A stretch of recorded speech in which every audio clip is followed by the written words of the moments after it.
Anyway, next thing, again, not important in any way, shape, or form. Posted some stuff on my Instagram that I thought we'd go through because it's funny. My son kicked my ass at Warhammer. Should we also say thank you to Sasha? Sasha? Yeah. Oh no, the thing. Package. Yeah, no, right. That wasn't Sasha, right? So what that is? Someone, in fact, it was a friend of mine called Oz, right? Thanks, Oz, by the way, if you're watching. He sent. I've got a Dark Angels army, so he sent me through a package from Russia, and it comes from Russia because that's where Games Workshop can't sue them. Okay. It's a website called Daka Store or something, and that's why it's based in Russia. And it was really, really high quality resin print, free advertising there, of Lionel Johnson, which is lovely, and it's a really, really, really good quality model. So thank you, Oz. But anyway, I just wanted to just chill and tell you about how my 6-year-old son, kicked my ass at Warhammer. I'm really pissed off about it. I'm so salty about it. Right. So everything's going pretty well. You can see I've got like my army, like you can see this is my left flank that's near us with the Dreadnought and the Tech Marine. In the middle, I've got my Marines advancing up to Killers, Necrons, which is fine. And I've got on the far side, I've got these heavy Incessors, which are pretty good. They got, good anti-infantry guns, pretty strong guns, and they're tough as hell. So I'm like, right, I've got them in a great place. We can go to the next slide. You can see he's got his, next slide on that thing, please. You can see he's got his big stupid things. Well, I didn't account for this squad, which they're called Scorpeg Destroyers. They've got... So just sliced all your guys in half. Well, if you click on the next slide. That was one round of combat. I know. I had charged him too. Look at that, one wound on one of his guys. So I was like, right, okay, that's not going to work. But the thing is, he was nuking my Dreadnought with like, he had this like destroyer, he had this flying thing, and then he had a Doomstalker, which is another big thing with a big gun on it.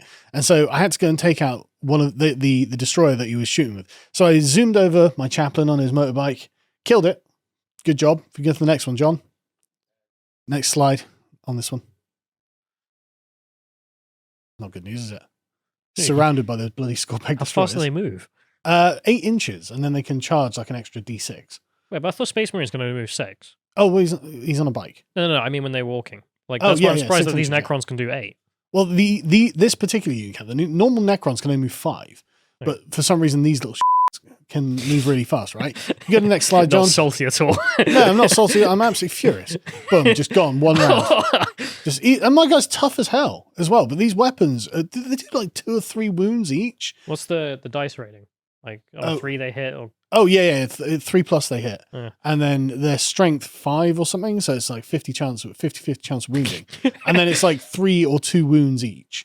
And so it's just like, right, okay, that gone. Go to the next slide, John. The chat's like, why is Cole pissed that he didn't get beat? Sorry, that he couldn't beat his own son. Because I'm angry. But it's also funny, right? You can see he's been pummeling my Dreadnought with his long-range weapons. My Tech Marine's desperately trying to heal him up. You go to the next slide. Yeah, that didn't last. There's the Tech Marine. Where's the Dreadnought? You can see the Doomstalker with the giant gun on top. That flying thing has got an amazing gun as well, and it's got a couple of wounds. I could barely damage the thing. Right, did some damage to the Doomstalker, though. If we can go to the next one.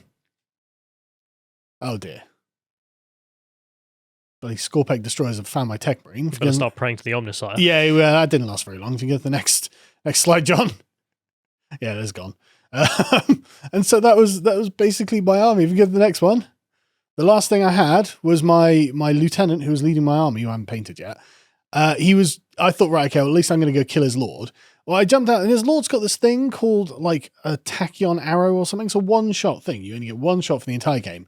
And it does, like, D6 damage. And thankfully, he didn't kill my guy before he managed to kill the lord. But that's the only saving grace I had. And so if you can get to the next slide so you can see my son, he's very proud of himself. Because look who got him. Look at what is surrounding my lieutenant. The fucking Scorpeg Destroyers. And the worst part is, they gain 1 hit point back every turn. So by the end of it, they were not even touched. I was just like, God damn it. That's why I had to go out and buy a new squad of Eradicators. I don't know why I felt the need to share that with everyone. It was just... Which people are like, his missus a cat that had to make you stop sulking, or... No. She watched it and she's like, well, I wouldn't mind playing that. It's like, God damn it, she wants to beat me too. So now she wants me to get her like an Eldar army and she wants me to paint it. Oh, God damn it.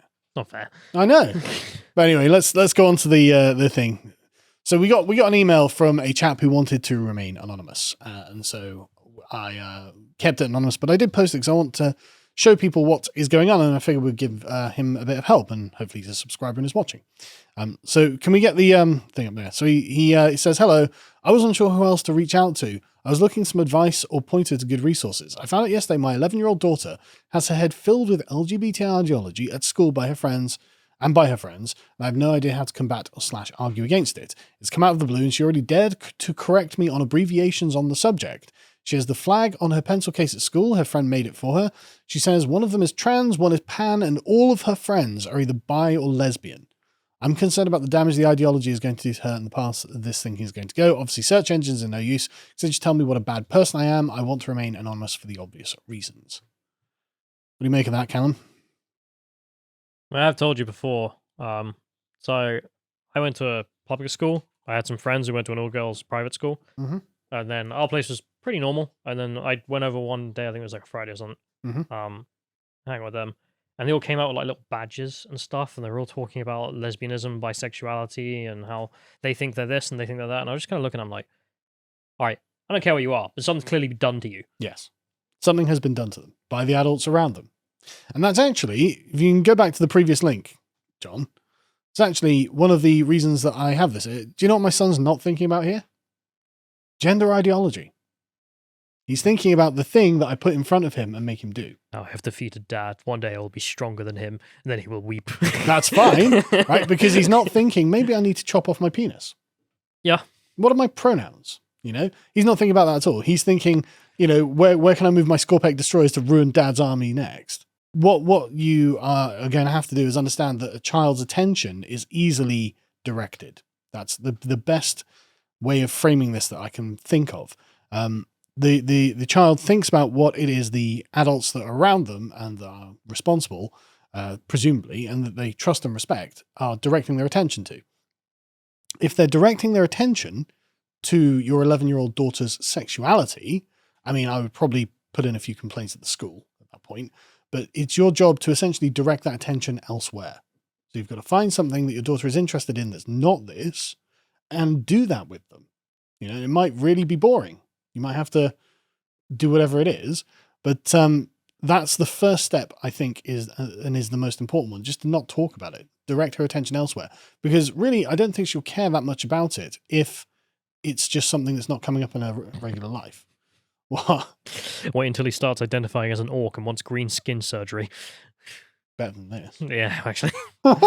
Daddy, I want to be painted green. Okay, here's some face paint. Yep, that's better than this. And so that's the first place I'd go. Got any advice? I've got some more, but I'm not a dad, so I don't really want to give any. Well, you might have some ideas. Well, you study this every day. I mean, it's pretty much the same as yours, which is if try and find something else for them to do, because on the school side of things, I would start talking to the other parents as well. Yep. You won't be the only one. There will be a few parents who will be insufferable, but you will find other parents who agree. And if you get in a WhatsApp chat together and then all confront the school together, or simultaneously start sending emails, the message will get through. Yeah. Even if the person there is some queer theorist and is in a mortal death spiral with you over this. Oh yeah. And will oppose you at every turn. That battle's got to be fought, and well, you've got to win it. Yeah. Otherwise, they're going to transition to children. So I had this issue with my daughter when she was 11. I think she was 11, maybe 12.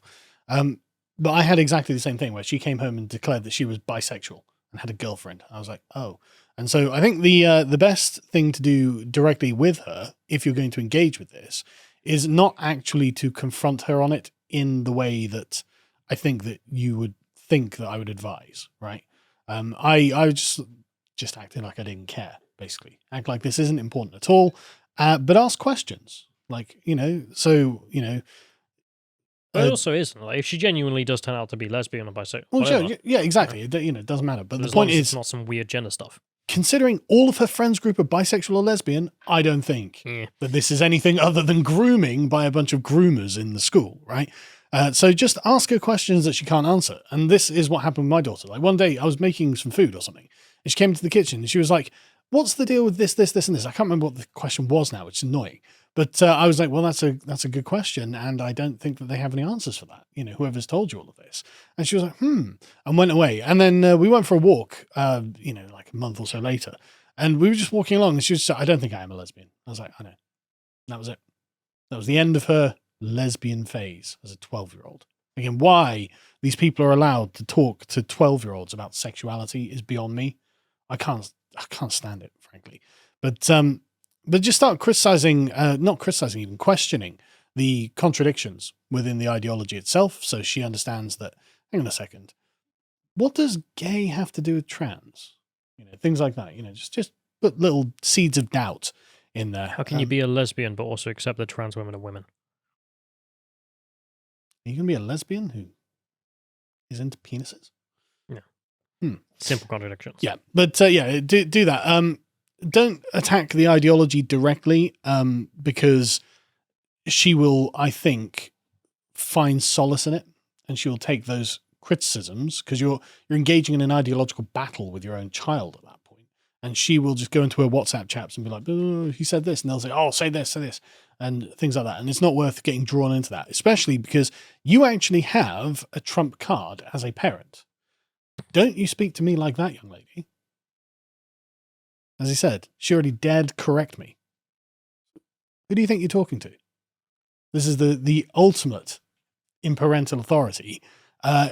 You don't take lectures from your own child. And she knows she's not supposed to lecture you. And you know that she's not supposed to lecture you. So you enforce that. And you enforce that brutally. If I hear one more word come out of your mouth, I'm taking your phone away. How long for? A week. Catatonic. She'll be crying in the corner. She won't even dare contradict you on something. Contradict me again, and I'll take it away permanently. Got to be harsh.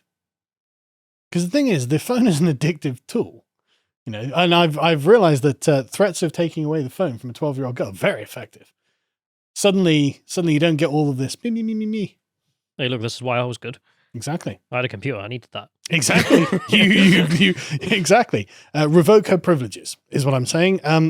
Because it is improper for her to speak to you that way. And you can notice as soon as you start falling back on what is and is not proper, you're not talking about ideological contests anymore. Now it's about, well, look, this is just propriety. Exactly. But also I have the upper hand here in every way. I don't have to lower myself to the level of arguing with my own child. I'm just going to take that away, and you're going to go to your room, and you're going to think about the way you're talking to me and not think about LGBT ideology. Because the more you engage with it, the more you're putting it into her mind that this is something legitimate. You're reinforcing the framework that it is a real thing.